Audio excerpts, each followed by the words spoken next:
ಚಿಕ್ಕಮಗಳೂರಿನಲ್ಲಿ ಧಾರ್ಮಿಕ ಕಾರ್ಯಕ್ರಮದ ನಿಮಿತ್ತ ತೆರಳುತ್ತಾ ಇದ್ದೇನೆ. ಹಾಗೆ ಹಾಸನದಲ್ಲಿ ಆಮೇಲೆ ಮುಖಂಡರೆಲ್ಲ ಮಾತಾಡಿಸ್ಕೊಂಡು ವಿಶೇಷವಾದ ಬೆಳಗ್ಗೆ ಬೆಂಗಳೂರಿನಲ್ಲಿ ಗೌರವಾನ್ವಿತ ಮುಖ್ಯಮಂತ್ರಿಗಳನ್ನ ಆಮೇಲೆ ಬೆಂಗಳೂರಿನೆಲ್ಲ ಶಾಸಕರು, ಸಂಸದರು, ವಿಧಾನ ಪರಿಷತ್ ಸದಸ್ಯರು ಎಲ್ಲರೂ ಕೂಡ ಮುಖ್ಯಮಂತ್ರಿಗಳನ್ನ ಭೇಟಿ ಮಾಡಿ ಬೆಂಗಳೂರಿಗೆ ಹೆಚ್ಚು ಅನುದಾನ ನೀಡಬೇಕು ಅನ್ನೋ ವಿಚಾರವನ್ನು ಕೂಡ ಪ್ರಸ್ತಾಪ ಮಾಡಿದ್ದೇವೆ. ಮತ್ತೆ ಮೊದಲ ಬಾರಿ ಗೆದ್ದಂತ ಶಾಸಕರು ಯಾವ ಸಾಧ್ಯ ಆಗದೆ ಇರ್ತಕ್ಕಂತ ಒಂದು ಪರಿಸ್ಥಿತಿ ನಿರ್ಮಾಣ ಆಗಿದೆ ಶಾಸಕರುಗಳಿಗೆ. ಹಾಗಾಗಿ ಶಾಸಕರುಗಳಿಗೂ ಕೂಡ ಅವರ ಕ್ಷೇತ್ರಗಳಿಗೆ ಹೆಚ್ಚಿನ ಅನುದಾನವನ್ನು ನೀಡಬೇಕು ಅಂತೇಳಿ ಮಾನ್ಯ ಮುಖ್ಯಮಂತ್ರಿಗಳಿಗೆ ಒತ್ತಾಯವನ್ನ ಮಾಡಿದ್ದೇವೆ. ನೋಡೋಣ ಏನ್ ಮಾಡ್ತಾರೆ ಅಂತ. ತುಮಕೂರಲ್ಲಿ ಯಡಿಯೂರಪ್ಪರ ಅಭಿಮಾನಿಗಳು ರೇಣುಕಾಚಾರ್ಯ ಅವರು ಸಭೆ ಮಾಡಿದ್ದಾರೆ. ಇತ್ತೀಚೆಗೆ ಕೆಲವರು ಯಡಿಯೂರಪ್ಪನವರು ಮತ್ತೆ ನನ್ನ ವಿರುದ್ಧ ಏನು ಕೆಲವು ಸಮಾಜ ಮುಖಂಡರು ಅಂತೇಳಿ ಸಭೆನ ಕರೆದಿದ್ರು. ನಾನು ನೇರವಾಗಿ ಹೇಳ್ತೇನೆ ಮಾಧ್ಯಮ ಸ್ನೇಹಿತರಿಗೆ, ಅವ್ರು ಯಾರು ಅಂತೇಳಿ ಕೆಲವು ಪ್ರಮುಖರು ಬಿಟ್ರೆ ಉಳಿದಂತ ಮುಖಂಡರುಗಳು ಯಾರು ಅಂತೇಳಿ ಅವ್ರ ಬೀದಿನೆಲ್ಲ ಕೇರಿನೆಲ್ಲೂ ಗೊತ್ತಿದೆಯಲ್ಲೋ ಗೊತ್ತಿಲ್ಲ. ಆದ್ರೆ ಈ ವಿಚಾರವನ್ನ ಹಿಡ್ಕೊಂಡು ನಾವುಗಳು ಕೂಡ ಸಮಾಜದ ಪ್ರಮುಖರು ಸಭೆಯನ್ನ ಕರೀತಕ್ಕಂಥದ್ದು ಖಂಡಿತ ಸರಿಯಲ್ಲ.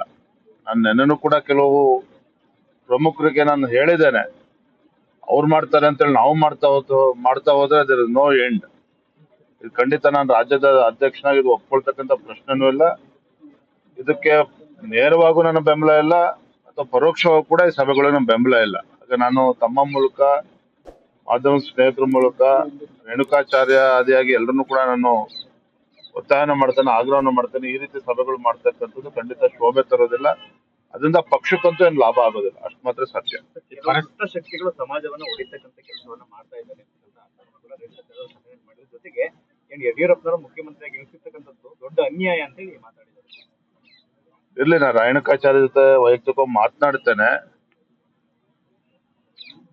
ಆದ್ರೆ ಈ ಸಂದರ್ಭದಲ್ಲಿ ಮೊದಲೇ ಪಕ್ಷದಲ್ಲಿ ಅನೇಕ ವಿಚಾರಗಳು, ಗೊಂದಲಗಳು ಇದೆ.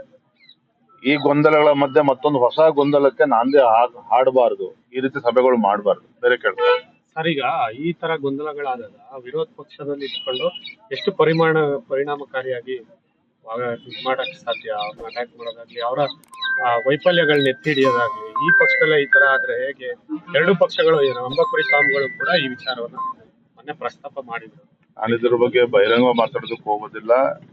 ಯಾರು ಮುಖಂಡರು ಸಭೆ ಮಾಡ್ತಾ ಇದ್ದಾರೆ ಅವ್ರನ್ನ ಕೂರಿಸಿ ನಾನು ಮಾತನಾಡ್ತೇನೆ. ಖಂಡಿತ ಸರಿ ಇಲ್ಲ. ವಾತಾವರಣ ಎಲ್ಲವೂ ಕೂಡ ತಿಳಿ ಆಗ್ತಾ ಇರ್ತಕ್ಕಂಥ ಸಂದರ್ಭದಲ್ಲಿ ನಾವು ಕೂಡ ಸಭೆಗಳು ಮಾಡ್ತೇವೆ ಅಂತೆ, ಅವ್ರು ಸಭೆಗಳು ಮಾಡ್ತಾರೆ ಅಂತ ನಾವು ಪ್ರತ್ಯುತ್ತರ ಕೊಡಬೇಕು, ನಾವು ಸಭೆ ಮಾಡ್ತೇವೆ ಅಂತ ಹೇಳಿದ್ರೆ ಖಂಡಿತ ಇದು ಯಾರಿಗೂ ಕೂಡ ಶೋಭೆ ತರೋದಿಲ್ಲ. ಪಕ್ಷ ನಮಗೂ ಕೂಡ ಅದು ಯಾವುದೇ ರೀತಿ ಅನುಕೂಲ ಆಗೋದಿಲ್ಲ. ಇಲ್ಲಪ್ಪ, ಎಲ್ಲ ಜಿಲ್ಲಾಧ್ಯಕ್ಷಗಳ ತೀರ್ಮಾನ ಆಗಿದೆ. ಇತ್ತೀಚೆಗೆ ಉಳಿದಂತ ಜಿಲ್ಲೆಗಳ ಅಧ್ಯಕ್ಷರು ವಿಚಾರದಲ್ಲೂ ಕೂಡ ಪಟ್ಟಿನ ಕೇಂದ್ರಕ್ಕೆ ಕಳಿಸ್ಕೊಟ್ಟಿದ್ದೇವೆ. ಯಾವಾಗ ತೀರ್ಮಾನ ಆಗುತ್ತೆ ಘೋಷಣೆ ಆಗ್ತದೆ. ಡಿಸಿಎಂ ಡಿ.ಕೆ. ಶಿವಕುಮಾರ್ ಅವರು ಇತ್ತೀಚಿನ ಬೆಳವಣಿಗೆ ಕೆಲವರು ಹೇಳಿಕೆಗಳು ಕೊಡ್ತಾರೆ, ನಿಮ್ಮ ಪಕ್ಷದ ರಾಜಕೀಯ ಧ್ರುವೀಕರಣ ಆಗುತ್ತೆ, ಈ ಹಿಂದೆನೂ ಆಗಿದೆ. ದೇವರಾಜ್ ಅವರು ಈಗ ಶ್ರೀರಾಮುಲು ಅವರು ಸಹ ಅದನ್ನೇ ಹೇಳಿದ್ದಾರೆ. ನೋಡ್ರಿ, ಯಾರು ಏನ್ ಹೇಳಿದಾರೋ ನನಗಂತೂ ಗೊತ್ತಿಲ್ಲ. ಆದ್ರೆ ಒಂದಂತೂ ಸತ್ಯ, ರಾಜ್ಯದ ಆಡಳಿತ ಪಕ್ಷದಲ್ಲಿ ದಿನೇ ದಿನೇ ಮುಖ್ಯಮಂತ್ರಿ ಸ್ಥಾನಕ್ಕೆ ಪೈಪೋಟಿ ಹೆಚ್ಚಾಗ್ತಾ ಇದೆ. ಸಿದ್ದರಾಮಯ್ಯನವರು ರಾಜೀನಾಮೆ ಕೊಡ್ಬೇಕು, ತಾವು ಮುಖ್ಯಮಂತ್ರಿ ಆಗ್ಬೇಕು ಅಂತೇಳಿ ಅನೇಕರು ಇವತ್ತು ಕಾಯ್ತಾ ಇದ್ದಾರೆ. ನಾನು ಅವತ್ತು ಕೂಡ ಹೇಳಿದ್ದೇನೆ, ರಾಜ್ಯದಲ್ಲಿ ಕ್ಷಿಪ್ರ ರಾಜಕೀಯ ಬೆಳವಣಿಗೆಗಳು ಆಗೋದಿದೆ.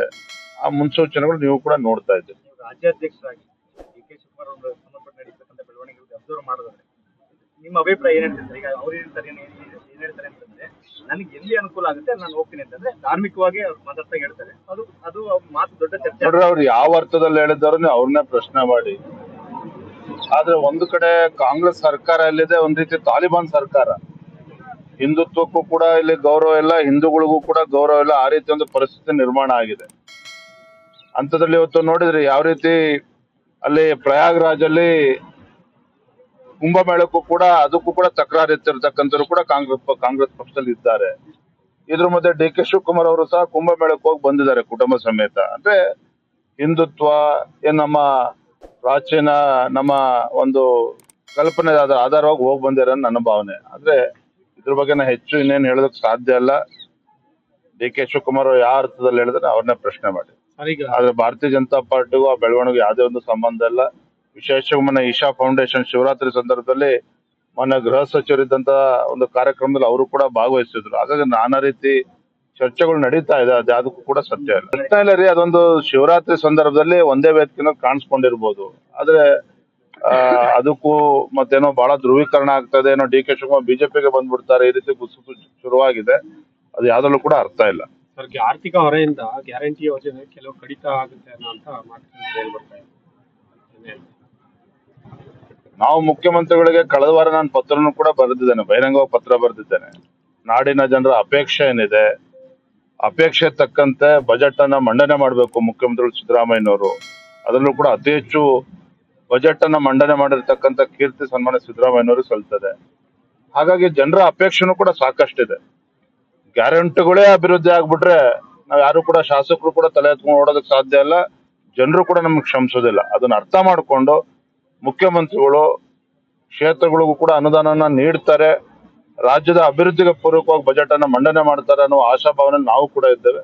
ಕಾದ್ ನೋಡೋಣ.